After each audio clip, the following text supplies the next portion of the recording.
When Russian forces invaded Ukraine earlier this year, today's guest was outraged, like a lot of Americans. So he traveled to see firsthand the human cost of this war. He's Dr. Michael Fine this week on Story in the Public Square.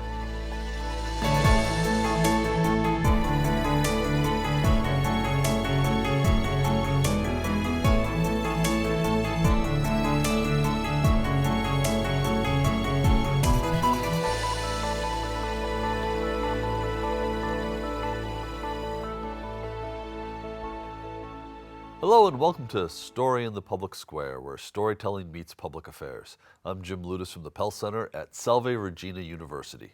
And I'm G. Wayne Miller with the Providence Journal. This week we're joined by Dr. Michael Fine, an author, physician, and public health expert. He spent time earlier this year on the Ukraine-Poland border so he could see firsthand the results of Russia's invasion. Michael, thank you so much for being with us. Great to be here. We had you on the show pre-pandemic. You're our first guest back in the studio in this new reality we're living in, so thank you for being with us today. Great to be here. So I mentioned you spent time earlier this year in Ukraine. As so much of the Ukrainian population is trying to get out, you were trying to get in. What led you to take that journey? Well, I sort of couldn't not go. When I heard about the war, when I heard about the invasion, it was really clear to me that the Ukrainians were on the forefront of the defense of democracy. And what was happening there reminded me way too much of, Hitler and Stalin. And so I just couldn't sit still, and did everything I could to get there for about a month until I made the arrangements that made it necessary, made it possible. I'm curious about that journey itself. So it's like you don't fly into Kyiv, right? How do you get into Ukraine in the middle of a war? Well, I ended up flying to Warsaw, and then to a nearby city called Czechov, which is the airport closest to the border, and then I worked with an Ahmadiyya Muslim organization, which picked me up and brought me to another closer city, and then to the border at Medica. So you were part of an impromptu field hospital. That, I think, as I understand it, is where you were stationed. Tell me what you did there, and then tell us also about the people you talked to who were fleeing Ukraine, because you did speak with a lot of them. Sure. Though, by the time I got there, much of the exodus had diminished. But I was in a field hospital or, sort of little medical clinic that had been assembled at the border by an organization called Humanity First.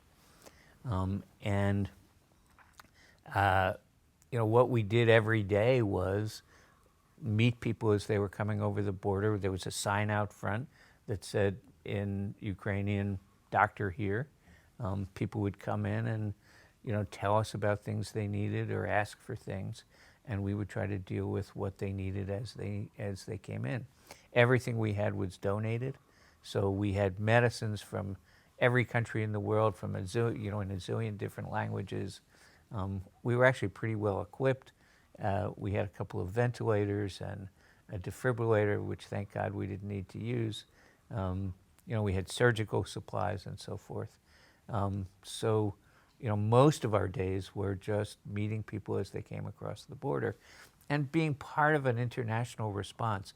At the border, there must have been 20 or 30 different non-governmental organizations from all sorts of different countries, people providing all sorts of services. There were actually 3 groups doing medical care.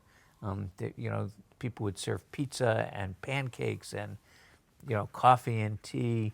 There were people who were meeting folks as they crossed the actual border and helping them carry their luggage. There was about maybe a 500-yard walk from the border to where the buses were. So there was kind of this great outpouring of volunteers helping folks who were leaving the Ukraine in any way possible. The other thing that I got to do was go into the Ukraine, a couple times, 4 or 5 times, almost every day, to schools which had become the places that people who were refugees from eastern Ukraine were staying. There would be groups of 50 to 100 people fleeing the actual fighting, and they were put in schools because the schools in Ukraine had closed, and all the learning was distance learning at that point. So we did the medical care for people who were coming through. Did you hear from Ukrainians the trauma that they were experiencing? Even anecdotally, did folks talk about that? I mean, I guess it would have been through translation, but what were you hearing? What were you even sensing? Well, we sort of began to be, we were all pretty clear that the mental health aspect was going to be huge. That the stress and the fear and the worry were huge. So everybody who sat down with us, whether we were in the school inside the Ukraine or at the border, we specifically said, well, tell us what your life has been like for the last couple of weeks, to give people a chance to talk about it if they could or wanted to. And some people would tear up and just, I don't want to talk about it. Some people would tell us about they had spent 3 weeks in a basement in Mariupol, or there was a guy who was on the platform at the train station in Kamenetsk when the missile hit, and saw the person in front of him go down and the person behind him go down. And he was kind of an interesting guy because he came in to say that he couldn't hear. And he'd lost his hearing, and first I thought it was because of the impact. And then as we talked, I realized that he could hear perfectly well. What he was telling us was that his emotions were overwhelming his experience, and he was telling us that he didn't want to remember and think about it. So we would hear stuff like that a fair bit as people talked about what they had to do to get out and how they had lived. Michael, so you were there for a couple of weeks. The situation in Ukraine remains fluid, although it seems like the bulk of the fighting now has shifted to the far east of the country. Is the effort that you were a part of on the border, is that still ongoing? Do you know? As I understand it, has significantly shrunken. Poland as a nation really stepped up. Yeah. They took 2 million refugees, and they basically took anybody who wanted to come. I think what happened a few weeks after I was there was that they started pulling back a little bit, in part because so many people who were in Poland went back to Ukraine. As soon as things in Kiev stabilized a little bit, I don't know how many, but hundreds of thousands, perhaps 1 million or 2 people went back. Anyway, Poland said, that they weren't open to people unless they had some other country to go to. Right. And so, as I understand it, the volume of people coming across Atmetica has shrunken, and many of the organizations, the presence of that international response is much reduced. In the green room, you were talking about a medical school in Ukraine that was destroyed relatively early in the war. And if I recall correctly, and I do, you said about 5,000 medical students suddenly had no place to continue their studies. Tell us about that and efforts to relocate or bring some of these young people to America to continue their education. I can't imagine anything more important than having future doctors in Ukraine. Yeah, well, it was kind of amazing. One of the people that we met at the border was a medical student who was there volunteering as part of the group of people who would help people carry their luggage from the border to the buses. And when when I realized that she was a medical student, I sort of, we got the organization I was working with to kind of adopt her, and she became our translator. Her English wasn't perfect, but it was way better than my Ukrainian. But, it was fun because, we put a stethoscope on her and made her feel medical again, which was kind of cool. Yeah. And she told us that her her medical school, the National Medical University of Kharkiv, had been destroyed by the Russians in the early days of the war, which put 5,000 medical students out of medical school. And so I've been working a little bit, not as effectively as I'd like, to try to find a place for her to continue her education and for as many of her fellow students as possible. But it's really difficult because the systems don't crosswalk. The medical education in the Ukraine is an undergraduate degree. In the United States, it's a graduate degree, so you can't really apply to medical school here if you've been in your medical school in Ukraine because you don't have a baccalaureate degree. It's all technical stuff, but really getting in the way of helping us find places for kids. One of my colleagues has found a medical school in India that has a crosswalking kind of education, and we're trying to get 100 medical students from Ukraine to India, but we'll see how it goes. We're looking for the resources to do that and so forth. It sounds like a hugely important issue.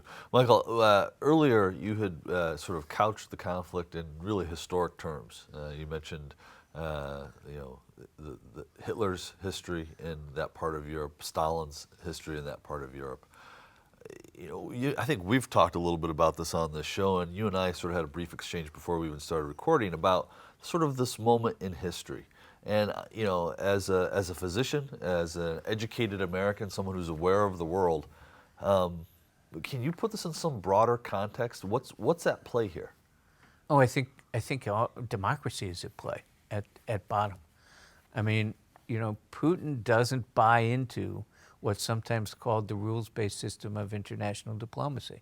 He doesn't care about the rules. He cares only about conquest and domination. And he wants what he wants, and he's not going to let anybody get in his way, unless we get in his way. I kind of got more involved when my daughter, who's 30, called me and said, "Dad, I'm afraid there's going to be a nuclear war. What can you do about it?"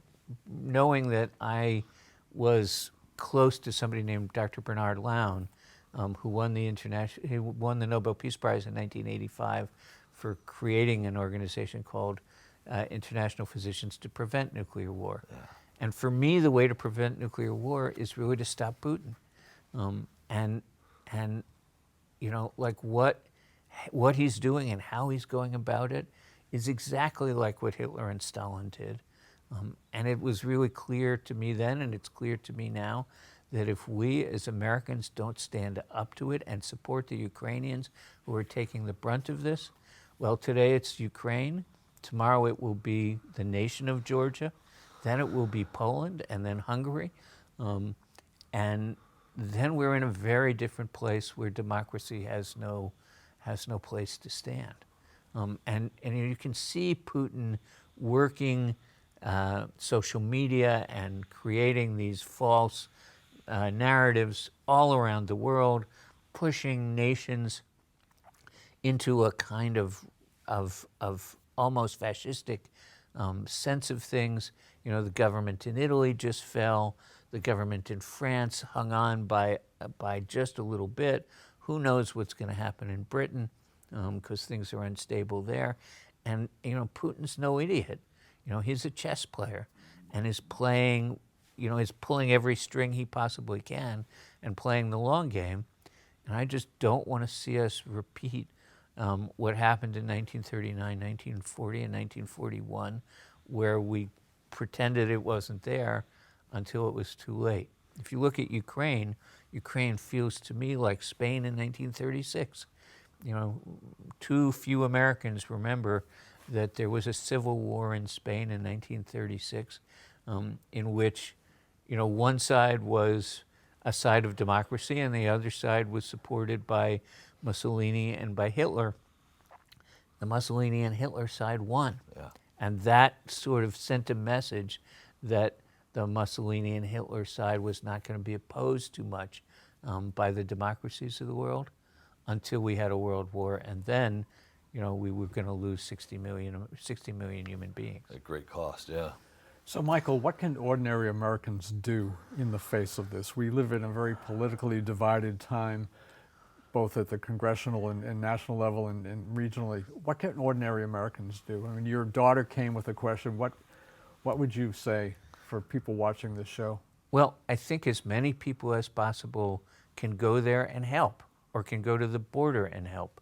Show their solidarity by putting their feet on the ground, and find ways to help and support. You know, obviously people can send money, that's a good thing.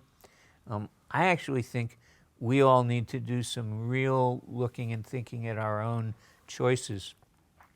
And this is not going to sound direct, but I think we should start talking about boycotting goods from China, because China's supporting Russia in this, and we get a tremendous amount of stuff from China.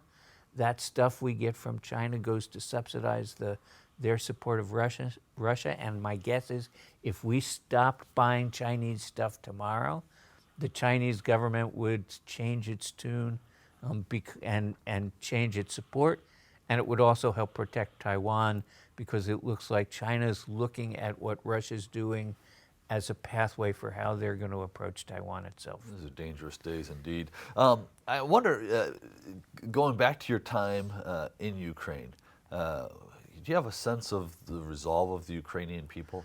It is fantastic. I mean, you know, the Ukrainian people became my heroes. They are in there, they're getting battered every single day. If you look at what the Russians are doing, they're not choosing military targets. They're blowing apart schools and apartment buildings. They're trying to intimidate and to destroy, and the Ukrainian people are sort of shifting and changing and doing everything they can to resist. Most Americans don't know that there are 7 million displaced people inside Ukraine itself. So 5 million people left Ukraine in the early days of the war. I think 1 million or 2 have gone back. But many people from eastern Ukraine, from the places that have been, you know, that have been destroyed, have come to western Ukraine and are camped out in villages and in schools, waiting for the war to end.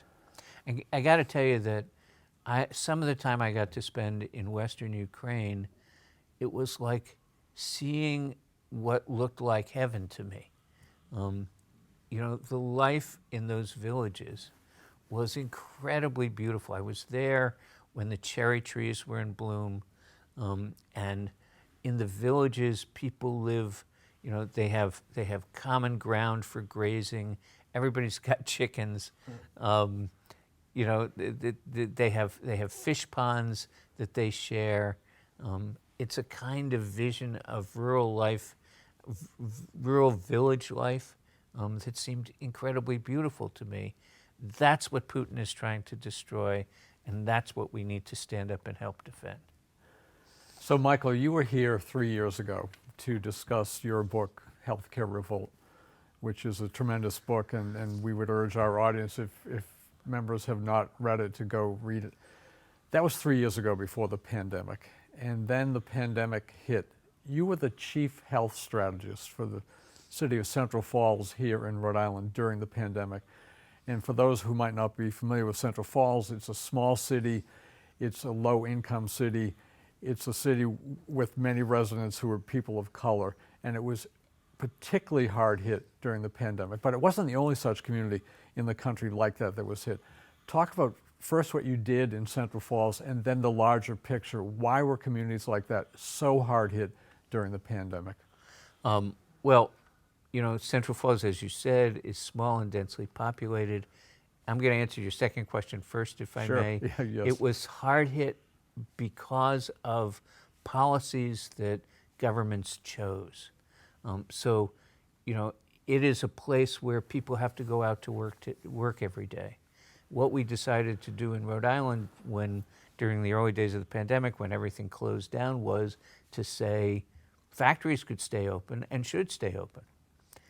And so and in Central Falls, people live in triple deckers, houses that have 3 apartments in them, old wooden frame houses, and they sometimes live 4, 6, 8, 10, or even 12 people in a 2-bedroom apartment sharing one bathroom and one kitchen.